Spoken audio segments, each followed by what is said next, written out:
হরে কৃষ্ণা। সকলে কেমন আছেন? আশা করছি সকলে খুব ভালো আছেন। আমি অমৃতা, প্রবাসী কৃষ্ণের সংসারের আরও একটি নতুন ব্লগে আপনাদের সকলকে স্বাগত জানাই। আজকে রবিবার, আর আমরা দুইজন মিলে বেরিয়ে পড়েছি একটু টুকিটাকি কেনাকাটার জন্য। কাছেই একটা মার্কেট প্লেস আছে, এল সেরিটো প্লাজা। তো ওখানেই আমরা যাব, একটু বাজার করব আর কি, বাড়িতে কয়েকটা জিনিস প্রয়োজন সেই জন্য। আর এই দেখুন, হ্যালোউইন আসছে আর সবার বাড়ির সামনে এই সমস্ত ভুতুড়ে কাণ্ড শুরু।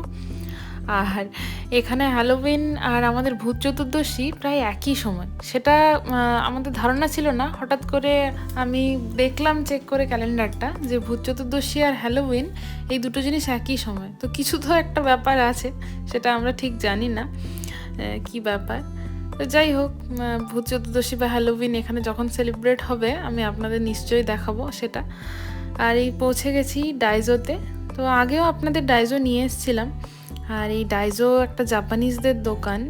এই দোকানটাতে বেশ সুন্দর সুন্দর জিনিসপত্র পাওয়া যায়, কোয়ালিটিও মোটামুটি বেশ ভালো।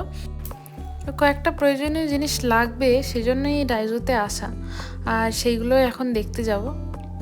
এই দেখুন কি সুন্দর সুন্দর ছোট্ট ছোট্ট খেলনা। তো এইগুলো দেখতে তো বেশ ভালোই লাগে, কিন্তু এগুলো নেওয়ার আর বয়স নেই। তো আমি না যখনই এরকম কোনো স্টোরে আসি আর কাজের জিনিসের চাইতে এই সমস্ত জিনিস দেখেই আমার অনেকটা সময় নষ্ট হয়ে যায়। তো এগুলো চোখে পড়লেই আমার দেখতে ভালো লাগে। যাই হোক, আমার কয়েকটা স্টোরেজ কন্টেনার লাগবে, আর সেগুলো দেখার জন্য আমি এ পাশটায় আসলাম। তো ঠিক এই কন্টেনারটারই বড় সাইজের কয়েকটা কন্টেনার আমি গতবারে নিয়ে গেছিলাম, আর বেশ ভালো কন্টেনারগুলো। তো এটারই বড়টা চাইছি, কিন্তু বড়টা আজকে মনে হয় শেষ হয়ে গেছে, আর নেই। আর এই কন্টেনারটা দেখছেন কি মিষ্টি দেখতে। তো এরকম টাইপের ছোটো ছোটো কন্টেনারগুলো বেশ ভালো মশলা রাখার জন্য বা জ্যাম আচার এই টাইপের জিনিস রাখার জন্য। এদের জিনিসের কোয়ালিটি বেশ ভালো হয়, আর একদম রিজনেবল প্রাইসে খুব সুন্দর সুন্দর জিনিস এখানে পাওয়া যায়।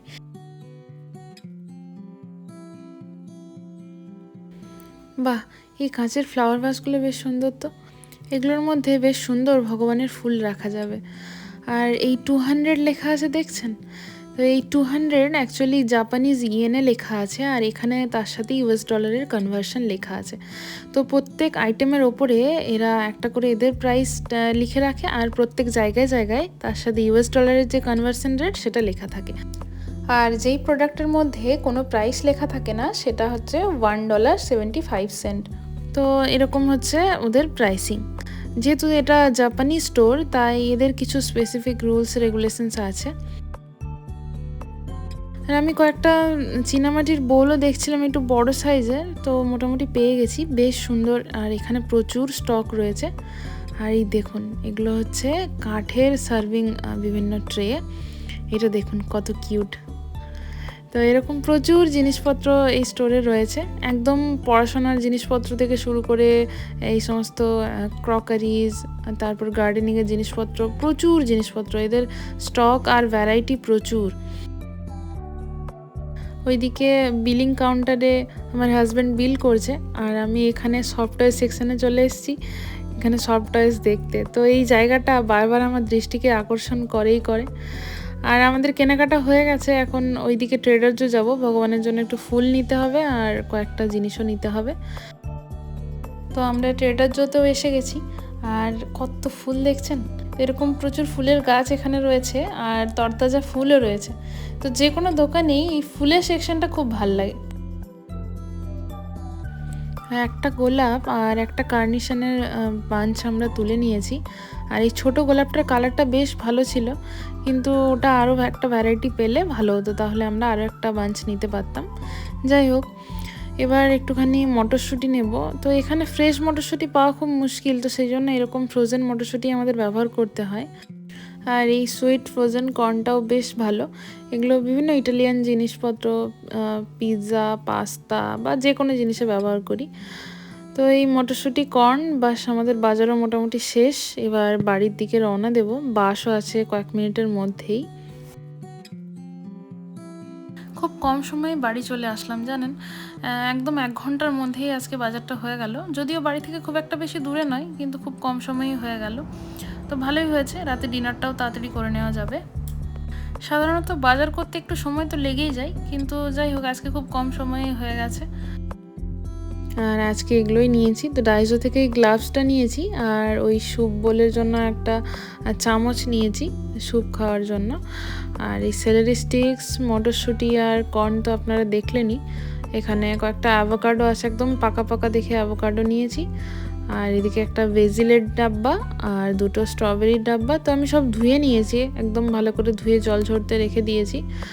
আর এগুলো হচ্ছে সেলেরি, প্রচুর সেলেরি নিয়েছি, কারণ সেলেরি এই কিছুদিন আমরা খুব বেশি ব্যবহার করছি।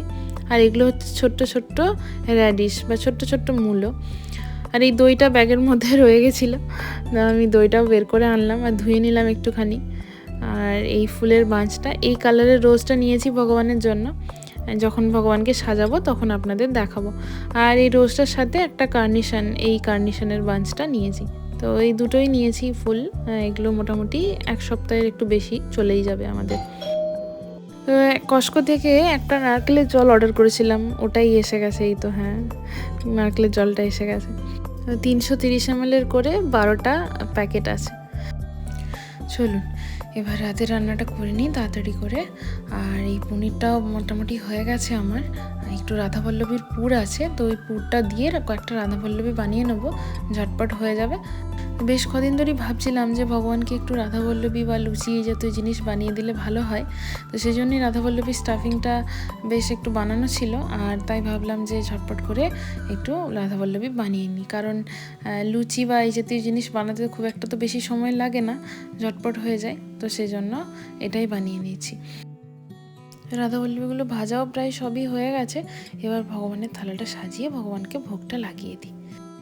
তো আজকের মতো ব্লগটা এখানেই শেষ করছি। সকলে সুস্থ থাকবেন, ভালো থাকবেন। দেখা হচ্ছে আরও একটি নেক্সট ব্লগে। আর ব্লগটি কেমন লাগলো অবশ্যই আমাকে কমেন্ট করে জানাবেন।